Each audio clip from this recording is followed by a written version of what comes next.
Pues muy prestosos para rapacinos y rapacines. Y bueno, esta señora pues nació en 1913, murió en 1995 y los cuentos que voy a leeros ahora están aquí. Son unos cuentos que llámense de repetición.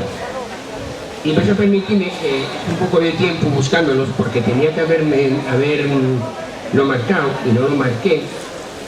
Y entonces ahora voy a tardar minutos más o menos en buscarlos. Pero bueno. Porque son más pequeñinos, a lo mejor no lo entendéis tanto. Porque son más mayores como Nel, o como Víctor, o como Nora, o como este rapacín que no sé cómo se llama que está aquí. Vicente, o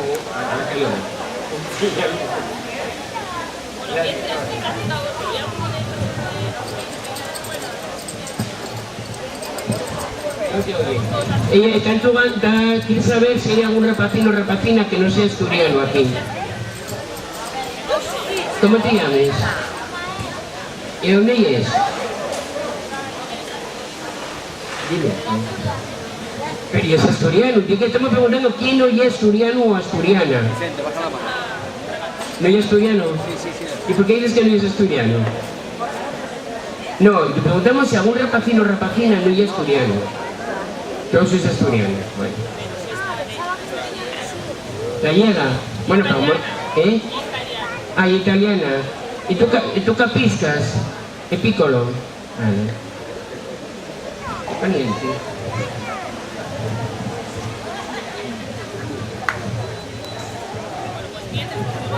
Bueno.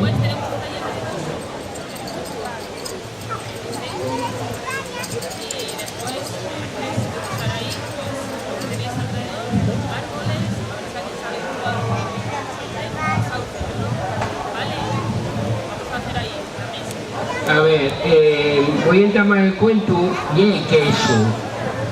Una vieja y un viejo no tenían para sentar más que un queso. Y vino un rato y comió ellos-lo. Entonces vino el gato y mató al rato, porque comió el queso de la vieja y el viejo. Vino el perro y mató al gato, porque mató al rato, porque comió el queso de la vieja y el viejo.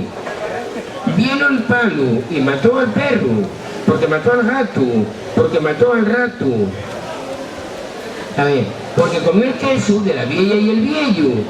Vino el fuego y quemó el palo, porque mató al perro, porque mató al gato, porque mató al rato, porque comió el queso de la vieja y el viejo. Vino el agua y mató el fuego, porque quemó el palo, porque mató al perro, porque mató al gato, porque mató al rato, que comió el queso de la vieja y el viejo. Porque ya sí, Víctor, ya de repetición, que y vamos cada vez más largo. Claro, ya sí. Y entonces, y vino el güey, ahora vino un güey, y bebió el agua, que mató al fuego, que quemó el palo, que mató al perro, porque mató al gato, porque mató al rato, porque comió el queso de la vieja y el viejo. El güey ya durmió y el cuento acabó. La vieja y el viejo en sin queso quedaron. Bueno, y hay otro que